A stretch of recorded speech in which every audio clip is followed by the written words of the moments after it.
this. Nabasa ko lang sa post ni Direk Daryl Yap. Pabasahin ko rito.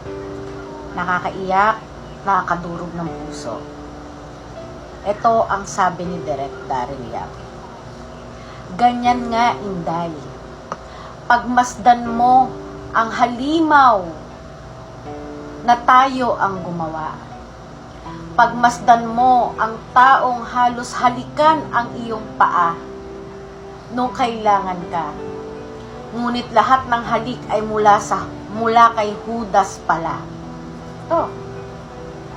Pagmasdan mo ang taong nakiamot lamang ng liwanag, ngunit gusto ka ngayong ilagay sa dilim. Ganyan nga, Inday. Huwag mong ialis ang mata mo sa traidor. Tanging mga tao lamang na pagtraidoran lang ang makakaunawa sa nararamdaman mo ngayon, which is totoo. Yung galit, ngit-ngit, inis at sakit. Galit dahil alam mong kahit hindi ka perpekto, hindi ka masamang tao para tapakan. Ngit-ngit dahil kasabay ng katraidoran ay maraming mahal mo sa buhay ang nadadamay. Inis dahil kailangan mong harapin ang lahat ng taong sinaksak ka patalikod. BBM, Lisa Marcos at ito. Lahat ng tao na dumidikit sa kanya ng campaign. Kilala ko yung mga yan. At sakit dahil pinakisamahan at pinaniwalaan mong tunay ang lahat ng ipinakita. Alam ng lahat ng napagtraidoran na walang traidor na nagtatagumpay. Walang traidor na nagtatagumpay. Wala silang maipagmalaki, wala silang pwedeng maliitin. Dahil ang mga traidor, kahit anong itsura, hugis, anyo at laki, tuwing pinagmamasdan sila ng tao, ay hindi nila maikukubli.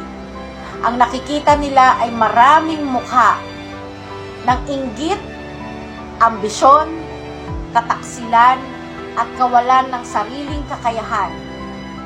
Kaya sila traidor ay dahil hindi nila kaya ng harapan. Hindi nila kaya ng harapan.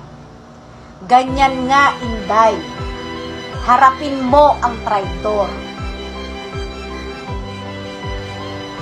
Napakagandang mensahe galing kay Direk Daryl Yap. Napakaganda. So ngayon, bawat isa sa atin na mahilig tumulong, magiging silbing aral ito sa atin na yung ibang taong tinutulungan natin, nakukuha pa tayong traidorin.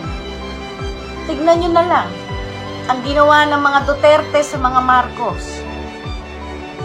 Nilinis ang putik at baho sa kanilang pangalan, ibinangon ng mga Duterte ulit. Lugmok na lugmok ang mga Marcos. Sa Senado, sa Congress, walang sino man ang rumerespeto sa kanila noon. Kinamumuhian ng mga Pilipino. Pero dahil sa tinulungan sila ng Duterte, makabalik, mabigyan ng tiwala ulit. Yung baho sa pagkatao nila, nilinis ng Duterte. Tapos ngayon, anong igaganti ng mga Marcos sa mga Duterte? At itong demonyong to, na walang track record, walang napatunayan, ang sisira sa isang agila na napakadaming pinatunayan, madaming natulungan, at ito'y walang alam kundi magnakaw ng bilyon-bilyong pera sa gobyerno. na dapat idinadagdag na lang sa sweldo ng mga pulis, teacher, nurses, sundalo. Saan napupunta? Ninanakaw nento at ni Marcos, ng asawa ni Marcos, ni Lisa Marcos at ni Bongbong Marcos. Silang tatlo ang salot ng Pilipinas. Uulitin ko, silang tatlo ang salot ng Pilipinas. Mga tinulungan ni Inday, makaahon sa putikan. Mga tinulungan ng Duterte, maipalibing ang kanilang ama na ilang dekadang nasa kung saan lang.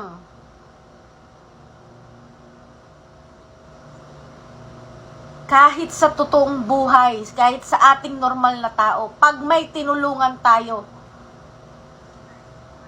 sasalbahihin pa tayo ng mga tinulungan natin. Lalo na pag pera ang involved. Kaya itong mga ito, wala nang sasantuhin ito. Ginamit lang nila si Inday. Ginamit lang nila ang mga Duterte.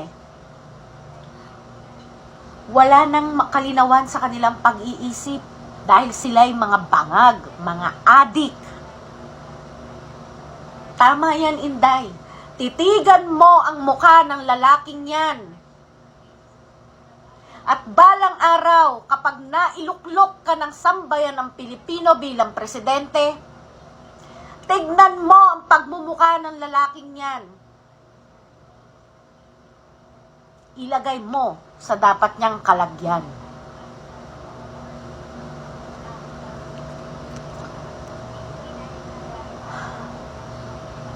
Sambayan ng Pilipino, sa mga teachers na sumusuporta sa inyong dating DepEd Secretary, sa mga kapulisan, sundalo na nagmamahal pa rin sa mga Duterte,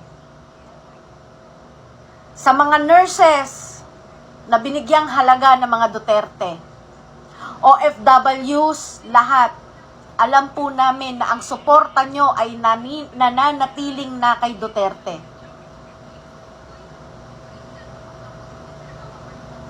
Itong taong to, Bongbong Marcos, hindi kita tatawagin presidente dahil hindi mo alam kung paano maging presidente. Yang asawa mo, na akala mo kung sino, kahit kailan, hindi magkakaroon ng anak na presidente. Huwag niyong ipagsiksikan si Sandro Marcos na maging presidente.